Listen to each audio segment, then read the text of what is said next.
नमस्कार। उम्मीद है आप सब अपने अपने घरों में होंगे, खैरियत से होंगे, खुश होंगे और स्वस्थ होंगे।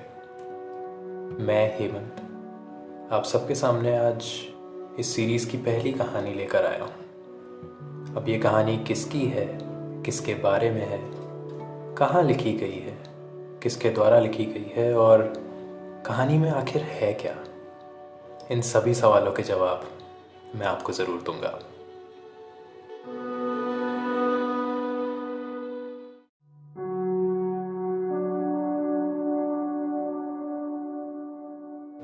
ये कहानी है मेरी और नूर की। अब नूर कौन है? नूर एक लड़की है जिससे मेरी मुलाकात एक सुबह इत्तेफाक से ही हो गई थी। ये कहानी मेरे ही द्वारा लिखी गई है। वैसे मैं इसे कहानी से ज़्यादा अपने साथ हुआ एक बहुत ही अच्छा एक्सपीरियंस बताऊंगा और मैं पूरे दिल से चाहता था कि मैं इसे आप सबके साथ शेयर करूं। तो चलिए शुरू करते हैं एक और कहानी जिसका नाम है नूर।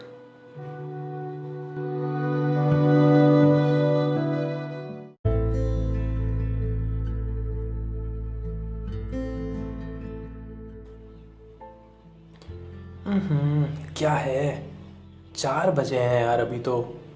इतना जल्दी कोई उठता है क्या? हर सुबह की तरह उस रोज़ भी मैं उठने के मूड में बिल्कुल नहीं था।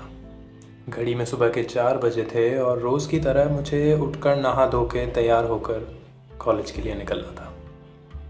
दरअसल मेरा कॉलेज मेरे घर से 25 किलोमीटर दूर था और कॉलेज बस सुबह 6 बजे मेन रोड पर आकर खड़ी हो जाती थी, जिसे कॉलेज पहुंचने में और 2 घंटे लगते थे क्योंकि वो बस हमें पूरा जयपुर दर्शन करवाती थी।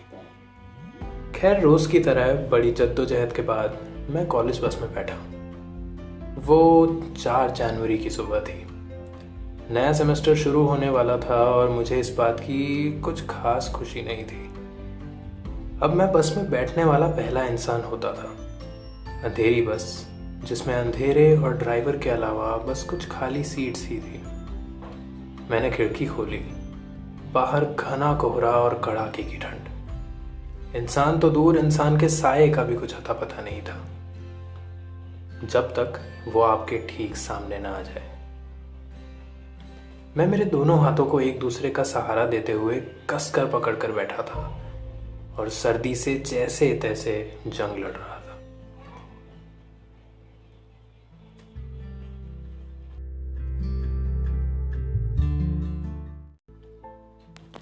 बस स्टार्ट हुई और मैं मेरे रोज़ के याद किए हुए सफ़र पर चल पड़ा। नीम के 16 पेड़, मुकेश की चाय की दुकान जो मुरली पान भंडार के बिल्कुल बगल में थी, सरकारी स्कूल जिसकी दीवारों पर पेंसिल पकड़े हुए हाथी की तस्वीर थी और लोहे का दरवाज़ा जो कभी बंद ही नहीं होता था। सब कुछ वही जो मैं रोज़ देखता था। मेरी एक आदत थी हर सुबह फ़ोन पे अखबार पढ़ने की, क्योंकि घर पे अखबार वाला इतना जल्दी आता नहीं था।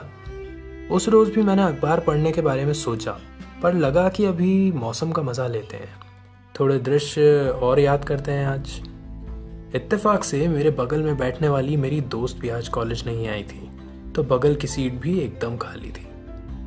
मुझे पसंद नहीं था कि कोई अनजान वहाँ बैठे, तो मैंने वहाँ धीरे से अपना बैग रख दिया। काफ़ी बार मुझे अकेलापन बहुत सुकून देता था और उस रोज़ भी मुझे एक दिन और मिल गया खुद से हाल खबर पूछने का। अब ज़रा धूप निकल आई थी। मैं विंडो सीट पर बैठा था और आगे से 4th रो में बाईं तरफ बैठा था। धूप खिड़की के शीशे को तोड़ती हुई मेरे चेहरे पर आ रही थी और लग रहा था जैसे मेरे सर्द गालों पर आखिरकार ऊपर वाले ने रहम किया और गुनगुनी सी थोड़ी रोशनी तोहफे में दे दी। बस अभी सी स्कीम से गुजर रही थी। कानों में राहत साहब के तराने और आंखों में उत्सुकता लिए मैं बस बाहर लोगों को देख रहा था। तभी बगल से एक गाड़ी गुजरी और वहां मेरी नजर पड़ी नूर पर।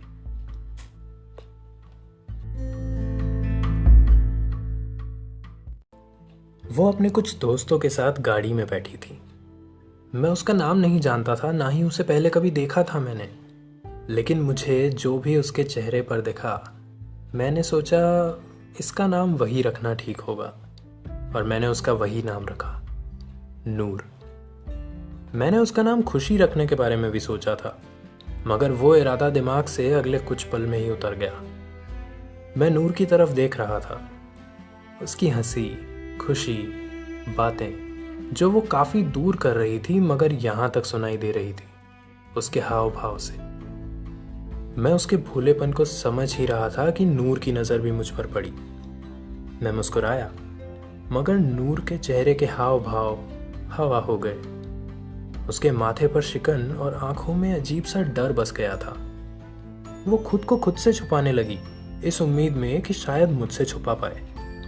मुझे उसकी बेचैनी थोड़ी थोड़ी समझ आ रही थी, मगर पूरी तरह समझ नहीं पा रहा था मैं। वो मुझे घूरे जा रही थी लगातार और सहम सी गई थी। उसकी पलकों ने झपकने से इनकार कर दिया था और उसकी आंखें मुझ पर से डर के मारे हटने का नाम ही नहीं ले रही थी।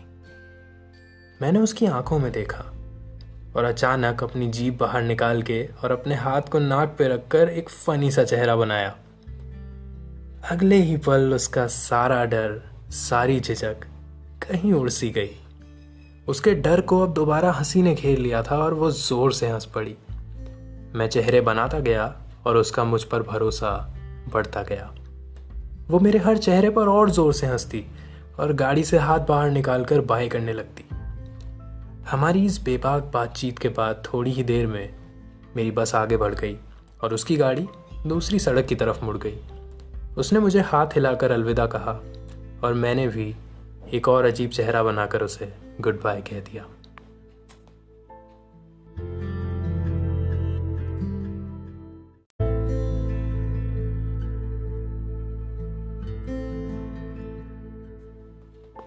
मैं खुश था, बहुत खुश।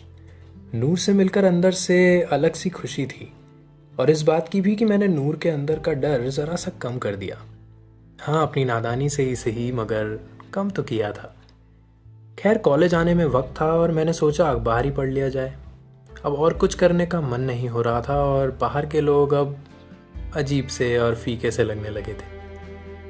मैंने अखबार का पहला पन्ना अपनी स्क्रीन पर जूम करके देखा। चुनाव आने वाले हैं, काफ़ी ज़ोर शोर से प्रचार जारी है। काफ़ी खबरें हैं। और क्या है, ज़रा ये नीचे तो पढ़ें। अरे वाह, विदेश में क्या लिखा है ये, मुझे थोड़ा और जूम करना पड़ेगा स्क्रीन को।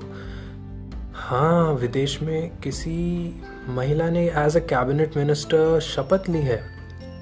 सच ए प्राउड मोमेंट। अरे ये क्या, एक 8 साल की बच्ची के साथ नाबालिगों ने किया बलात्कार।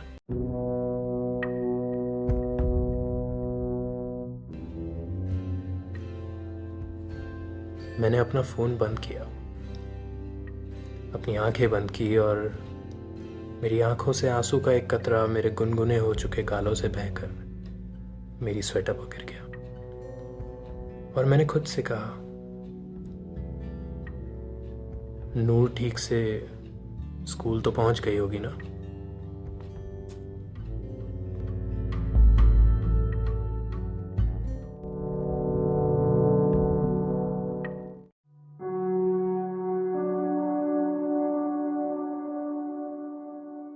उम्मीद है मेरी ये कहानी नूर आपको पसंद आई होगी। जल्द ही मैं आपके सामने लेकर आऊँगा एक और कहानी।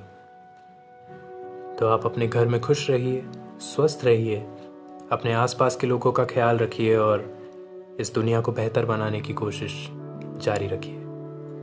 तो चलिए, मिलते हैं जल्द ही एक और कहानी के साथ।